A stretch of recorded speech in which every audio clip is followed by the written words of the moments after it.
The Patriots received amazing news. And then right after receiving the amazing news, they received crushing playoff news ahead of NFL Week 18. It's not the end of the world, but it's a little disappointing. It's kind of got me a little fired up. Welcome into Patriots Today by Chat Sports. I am your host, Brett Alper. And before we get into the good news and the bad news, which we'll start with the good news, we are getting closer and closer to this sub battle, ladies and gentlemen. And I will say, at one point, we were past Texans Today, and I shoved it right in Jeremy Chuggs' face that, Patriots Today's past Texans Today. And next thing I know, guess what? They passed us right back. But we're getting closer and closer back. We are 700 subs down. But I know that 700 people watching this video right now are not subscribed to the channel. So what are you waiting for? If you love the Patriots, want news and rumors videos every single day, watch parties, go ahead and hit that sub button right now. Now to the good news. Well, this is not good news for Miles Battle and offensive line Brenden, but they were released by the Patriots earlier today at about 3:19 p.m. Mike Cadlick had it. He covers the Patriots for Sports Illustrated, and he had that first. And, why would this matter for the Patriots if they cut two people for the roster? Well, two people are also eligible to come off IR this week. Actually, three people are eligible to come off IR. And one of them being Alex Austin, but I don't know if Alex Austin is going to be activated off injured reserve. Why?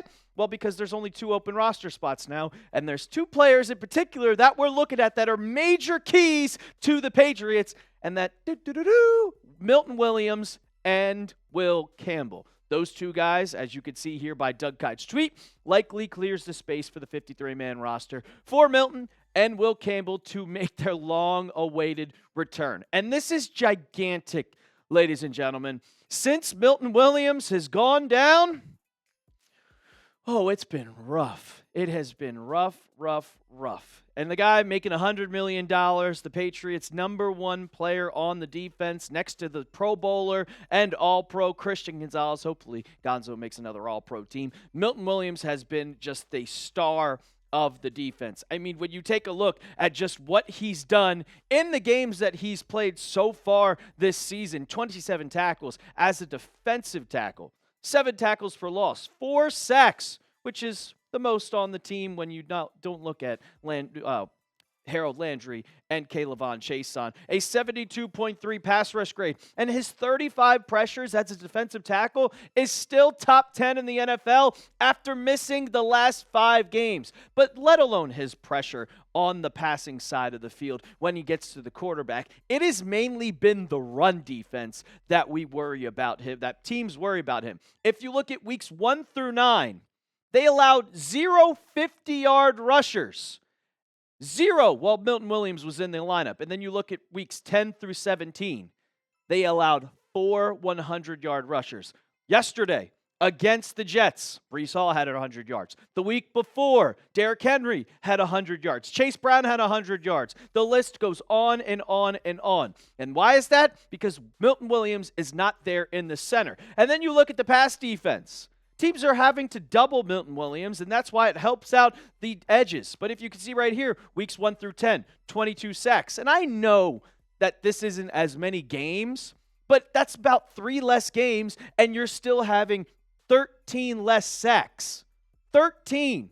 There's no coincidence that the defense has completely tanked or at least gotten significantly worse since his absence. You bring him back into the question, well, you got a guy that can interior rush the quarterback. It helps out the edge rushers. And if you try to run the ball in this defense, good freaking luck. I can't wait to see him get back on the field. And then on the offensive end, I can't wait to see Will Campbell get back. He's had an amazing rookie season.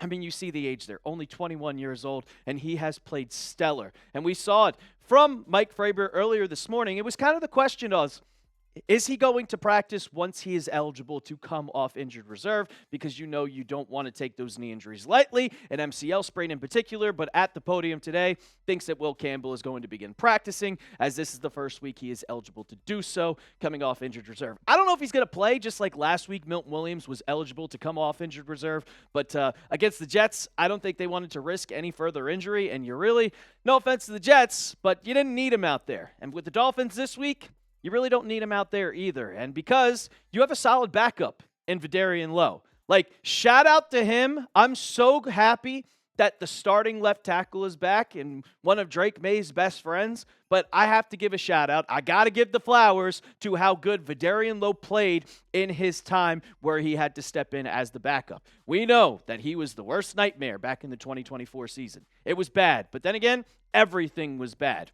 61 PFF grade all throughout. Pass blocking grade, run blocking grade. Only allowed 13 pressures, 1 single sack, and 2 penalties in about 5 games played. Like, that's what you want out of your spot starter. That's what you want out of your backup. So give credit to Vidarian Lowe. I hope he resigns. Actually, I hope he resigns to be the backup for the Patriots for a long term. But maybe, as you can see, is how good he played during that time being, some team might go out and give him $10 million. The Patriots, they're getting healthier.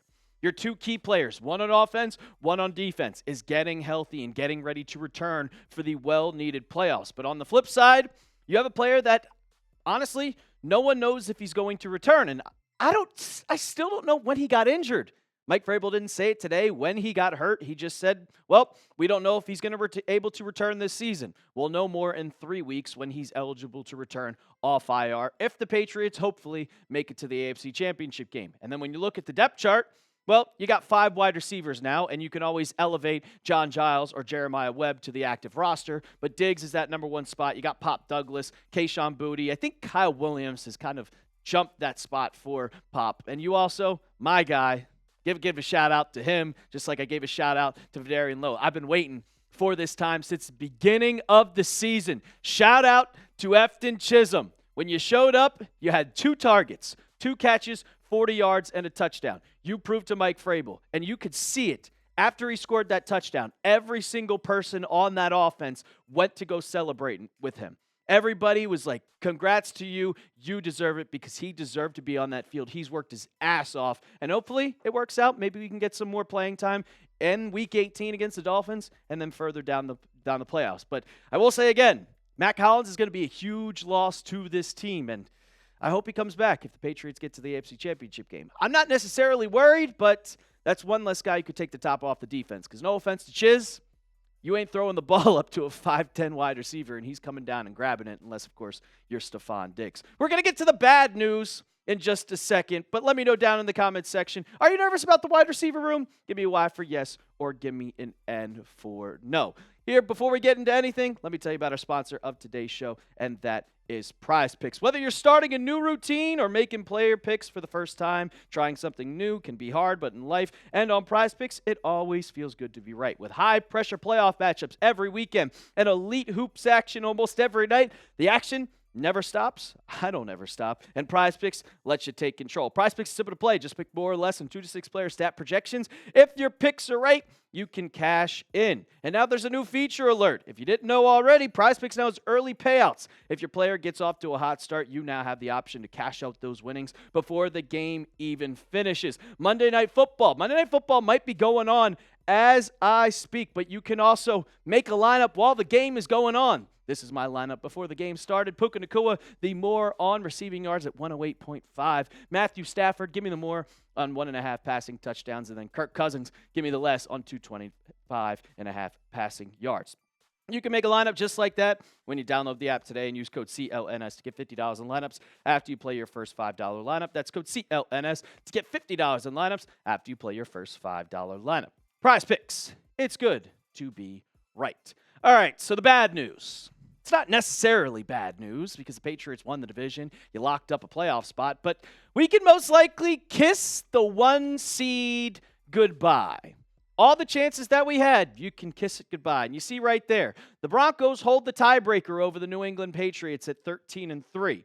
And the Jags are at 12-4, the Steelers, and then you have the Texans, the Chargers, and the Bills. Well, the last week of the season, the Broncos play the Chargers. And for the Patriots to make the playoffs, or not make the playoffs, they've already locked up the playoffs. For the Patriots to win the 1 seed, the Chargers have to beat the Broncos, and the Patriots beat the Dolphins. Well, I'm expecting the Patriots to beat the Dolphins. But we heard from head coach Jim Harbaugh today, that Justin Herbert will not start Sunday versus the Broncos. Meaning, if he's not starting, then I don't expect any other players to be starting in Week 18.